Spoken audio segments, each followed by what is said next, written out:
Next question. Sorry for the English, I'm French. That's a disclaimer.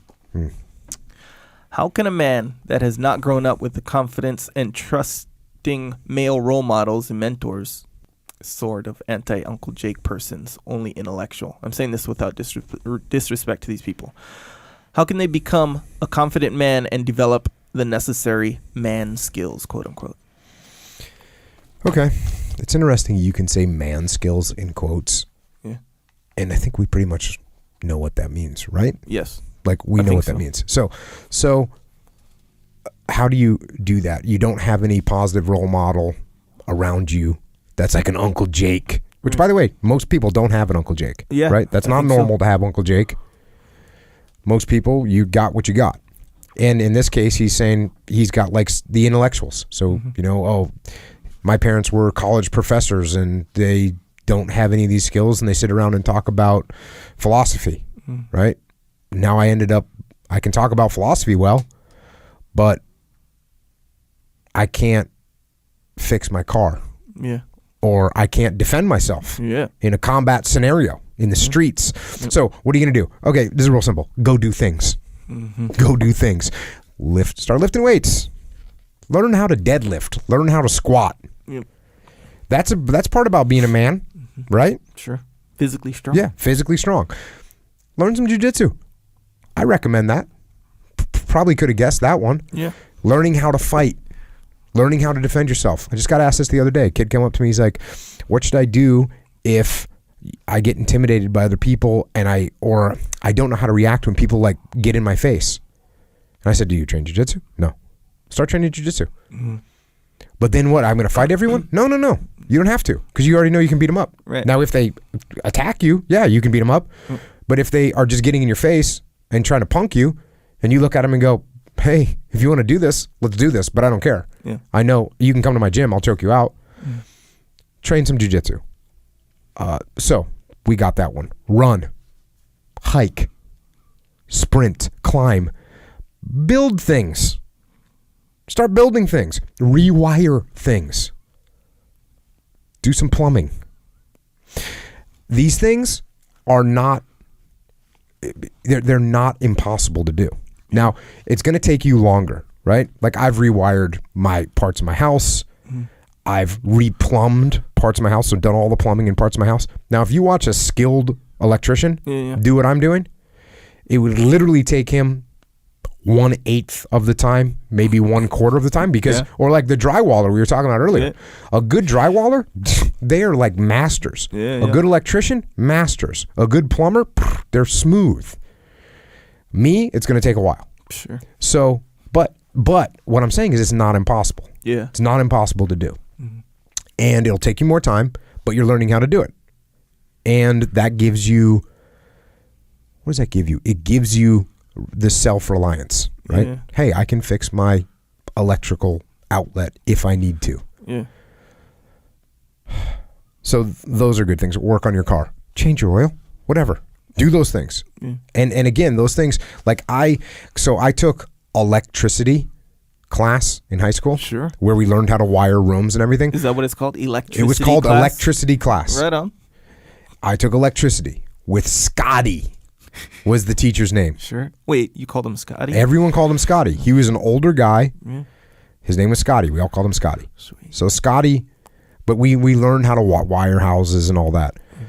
Well, I didn't remember any of that. When I was now 20 years later or 15 years later, I'm rewiring my kitchen which I ripped out of my house. Okay, so what did I do? You know what I did? Went down to Home Depot. I bought a book called Electrical Wiring. And I read through it and I followed the directions. Yeah. Same thing with plumbing. Yeah. Go down, buy a book called How to Do Plumbing. And you do it. And the good thing about this stuff is it's very satisfying to do that kind of work. Right? Yeah. It's very satisfying to do it. And you can over-engineer things. You make things super solid in your own house, super secure, super, you can just kind of go the extra distance because it's your own house. So that's cool. So those are all physical things and some kind of knowledge things that you can start working on. Well, the hardest thing to overcome here is like a level of embarrassment. Yeah. Right? How so? I don't know anything about wiring. Oh, yeah. You know, I'm embarrassed to say I don't know anything about wiring. Yeah, that's true. And so people don't want to say anything, so they'd rather just say, hey, let's get an electrician in here to figure this one out. Yeah. Or, hey, I'll just get, yeah. So they're too embarrassed. But if you have time, do it yourself. Yeah. And don't be embarrassed about it. Be like, hey, I'm rewiring my kitchen. I have no idea what I'm doing. Yeah. Give me this book. Yeah. What do I need to get? Oh, give me some tools. It's good to have good tools. Yeah. Also, so that's like I said, those are things that you can do. You know, learn to shoot. You know, learn to shoot. That's a good skill to have. Also, read. Right? Read about history. Read about survival. Read about the world. Read about human beings under duress. Mm-hmm. Read books. Good books about good stuff, about challenges. And then just like Mark in Way of the Warrior Kid, he doesn't know his times tables. He has to learn them. You have to go learn all the stuff I'm talking about. You have to go learn. And with time, your confidence is going to grow. And from humility, you'll grow into being more confident. Now, you also say you don't have any mentors or role models around you. That's okay, because those mentors and role models are in books, and you can find them. I just talked about David Hackworth. Good mentor to have. Imagine you can have a guy wrote you a 1,000-page book on how to lead, and it's for you. That's pretty awesome. Beyond Band of Brothers by Dick Winters. Mm-hmm. Guess what? Here's a guy that was in charge of the Band of Brothers in Normandy. And he wrote a book for you to learn how to lead. So those are some examples. And like I said, most of the books that we've covered on this, or many of the books that we cover on this podcast, give you a mentor better than anyone could possibly hope for. Yeah. So you can get it there. But and we mostly cover war books, but there's books about all kinds of people that can be virtual mentors. So read, study, do. That's my advice on that one. Yeah, that physically strong thing is, in my opinion, a big deal. Because especially with intellectual types and that kind of environment, since that's not really a priority a lot of the time, you tend to, you know how like you're not into something, so you kind of shun it as a result. Yeah, that happens. Yeah. You know, like, and I've seen this, I'm not saying all the time, but, sometimes the intellectual... I don't like takedowns, so I'm not going to do them. Yeah, and then you think of all the reasons why you don't need to do it, and how guys focus too, or whatever. So in intellectual circle, we'll say those circles, sometimes you'd be like, oh yeah, those meatheads or whatever, sure. They'll shun it. Are you sensitive about that issue? Nah. Am I? No. Yeah, maybe. No, I don't think so, actually. Yeah. But they'll do that. Yeah. And then there'll be these physically frail people, but since they're in their mind smarter than everyone, they feel like they have the one up, and there's an element of satisfaction there. Yeah. But at the end of the day, you're physically weak when it comes down to it. And I think most of the time, I don't know, but it seems like most of the time they'll have these feelings like this guy asked right here. Like, man, how can I develop? Because I feel it. Yeah. Yeah. Unless they just want to be in denial. Right. That's what exactly. But when you're in denial, you feel it. And by the way, the same thing happens in the reverse. Right? Yeah, yes, a guy 100%. That's just a meathead, he shuns and disrespects or disregards the intellectual side of things. Yep. And that is equally as bad because they don't know what's going on. They're not knowledgeable. They're not learning. They don't understand the world in a clear way. So find the balance between those two things. Yeah. What's great is those things are not mutually exclusive. Like, you don't have to just be a meathead or just have to be a bookworm. Right. You can do both. There's plenty of time in the day to do both. Yeah. Be a smart ass guy with a big deadlift. That's a good thing. Yes, I'm trying to be that guy. Yeah. Not there yet, but I'm working on it. Yeah, and then that one level up, which is the jiu-jitsu part of it. Here's the thing too. I was thinking about jiu-jitsu. Oh yeah, well, jiu-jitsu combines the intellectual piece with the physical piece. Yeah, and in a way, you can kind of... I'm not recommending this at all. In fact, I'm against this, but this is the nature of jiu-jitsu. you don't have to be that, like, you don't have to have a big deadlift to dominate in jiu-jitsu. For sure. You don't have to do any of that. So you can essentially overcome the physical part of it. Yes, you even can. though jiu-jitsu is physical, but it's you don't have to You be can a overcome strong the physical person. part of it for it to a point. Yeah. But Yeah. in everyday life, I mean, you're trying to be the guy. Like, if someone's better than you at jiu-jitsu in the training room, Yeah. it really bothers you. Are you talking about You. everyone, or are you No. just talking about me? You, Jocko. It doesn't bother me. Well, let's say it motivates you. I don't know. You Like it doesn't bother me. Right. I Okay. mean, like for instance, I train with Dean Lister all the time. Yeah. He's better at me than jiu-jitsu. Right.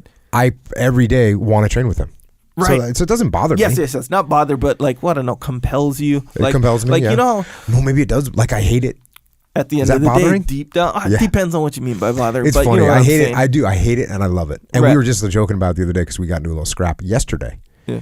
You know, kind of Sure. end of training, and all of a sudden things got escalated. Sure. Yeah, man. I know. And there was some shouting going on, and Shouting? Oh, shouting. dang. Yeah. Okay. You know, he was saying what he says, and I was saying what I say, and but we had a mutual truce at the end. Sure. I think he didn't really want any more. I didn't really want any more, so we Right. just kind of said Yeah. let's laugh and call it good, because you're rolling the dice. Yeah. When I'm rolling with Dean, there's a dice roll happening, because if he ends up in a good position on me, there's gonna be pain. There's gonna be pain. Yeah. If I end up a good position on him, there's gonna be pain. So I think both of us, we got away a little bit unscathed. Neither one of us got a really good position, Right. and I got back up to my feet, and then we both kind of just had a mutual agreement, an unspoken agreement Yeah. that we were done for the day. Yeah, I know that feeling. Yeah, I can dig it. See Yeah. how that happened. But the point there being is, almost like in this weird way, you know how like intellectually you can excel, so you can kind of find it justifiable to avoid the physical part of it.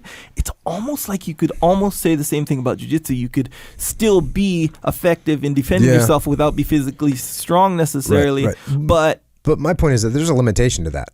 Like, Yeah, ultimately, yeah. if you can be unbelievable at jiu-jitsu, but if you're really, really weak and you go against someone that's really good at jiu-jitsu, but Right. they're a hell of a lot stronger than you, Yeah. you're gonna have some issues. right, yeah, and So, that goes for everything. You for got to be sure. both. Yeah, ideally, and that's ultimately the main point, is just like how intellectually you can be, a black belt, and you can sort of in a way get away with not necessarily being this physically opposing yeah, people, yeah, yeah. and vice versa. And then jiu-jitsu is like that third element. You can sort of get away with not being super strong, but still be effective in Yeah. jiu-jitsu. You know what I mean? So Yeah. ideally, just It's like how you somewhere in said, the middle. Yeah, get that balance. I hear what you're saying. But being able to defend yourself is a whole nother thing than being physically strong. Seems obvious, but when you go through life, I think it's not, because you get these like big jack guys, and it's like no one wants to mess with him. Well, bro, this medium to small guy who knows jiu-jitsu or knows these, for real fighting stuff is way more of a, I don't want to say dangerous, but yeah, ultimately way Yeah. more dangerous than this big jack guy who can lift a lot. For sure. So it's that third element that are kind of like, Isn't it weird when you roll with somebody that's super jacked and they don't know jiu-jitsu? yes, And it's amazing. It was, It's like amazing. yeah, You just think to yourself, how is this happening? yeah, This is the magical power. yeah. Because you look at a big jack guy, your human instincts tell you, look out. Yeah, he's gonna. That kill person you. is stronger than you. Yeah, Watch out. But when you know jiu-jitsu, yeah. It's you weird. don't, and eventually you realize you don't even have that anymore. Yeah. Everyone you're looking at thinking, Wait, you don't have what? Oh, you don't have. you don't that, have it's not, the you're not instinct as of fear. amazed. You Yeah, don't yeah. have that instinct of fear. Right. Although you're still, my first thought when I look at someone is like, do they train or not? Yeah. Do they train or not? If they train, we may have issues. This could be a problem. If they don't train, no factor. Yeah. No train, no factor. Yeah. If they train, may have a factor. That's why I got to work out hard. That's why I got to be strong. Yeah. Yeah. You know. Because they might be coming to take my lunch money. Maybe. Right? You never know. Don't want that. Bro, how's this? Last night, literally last night. I didn't see. Do you train last night? I did not train last night. Oh, This is okay. a real world experience. So the 5-gallon jugs of water. Those big. You put in the Yes. water cooler or whatever. So there's like a little refilling thing that I went to. Like, it was like You've nighttime. told this story before. No, there's another one. This Oh, happened okay. last night. Dang. So Hazardous duty. I know, man. Water refilling of the jugs. Yeah, I know. Okay, I mentioned I do that. Okay, Right. yep. So last night when I was doing that, I was refilling the jugs. I go in the store. I'm coming out. walking to my truck to get the empty jugs to go to the little thing. Mm-hmm. As I'm walking to my truck, a car pulls up right next to the water filling thing. Mm-hmm. There's what's called a red box. You know what that is? Yeah. It's a DVD Red rental DVDs. thing. Yeah. Yep. So car pulls up. A kid, maybe 12 years old, jumps out of the car. He starts like, Was he yoked? doing normal kid, whatever.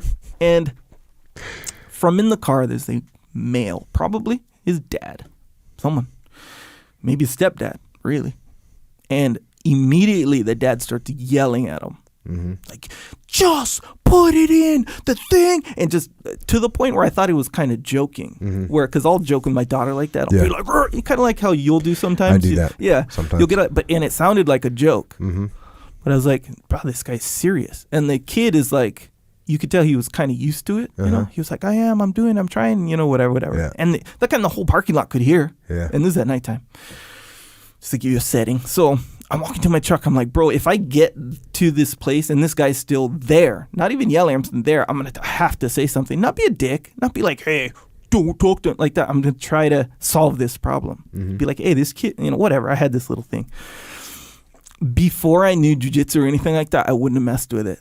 I would have, even being like big or whatever and strong, I would have been like, oh man, that sucks. You never know what that guy's got going on, yeah. Yeah, But man, I was like, man, I'm going to do this. So I grabbed her and they left. So I didn't get the opportunity. But I'm just saying, these are things that can happen on varying levels every day. Yeah. And if you're an intellectual, and I'm not saying if you're an intellectual, but if you don't have these elements of whether it be skill or knowledge or whatever, like those things mess with you, You're like, dang, I can't when do I it. didn't I'm know jiu-jitsu, incapable. and when I figured out what jiu-jitsu was, when Master Chief Steve Bailey choked me, and he was an old man at the time, probably 3 years younger than I am right now.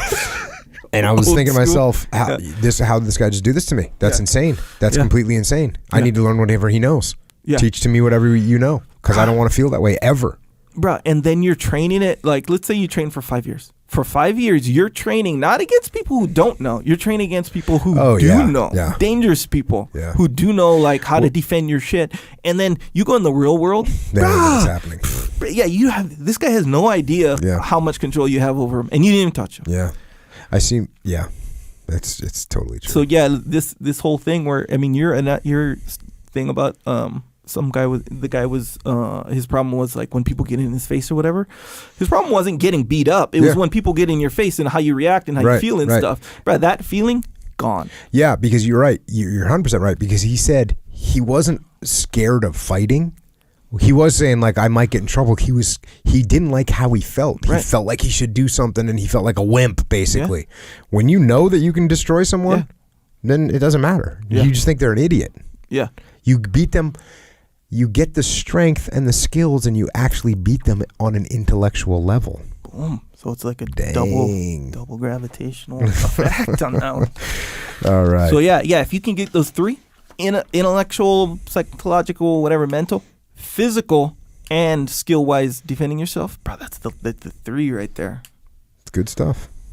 And now it's just how hard you want to hit it, really. You want to hit it hard. I think so, too. It's very beneficial to hit it hard.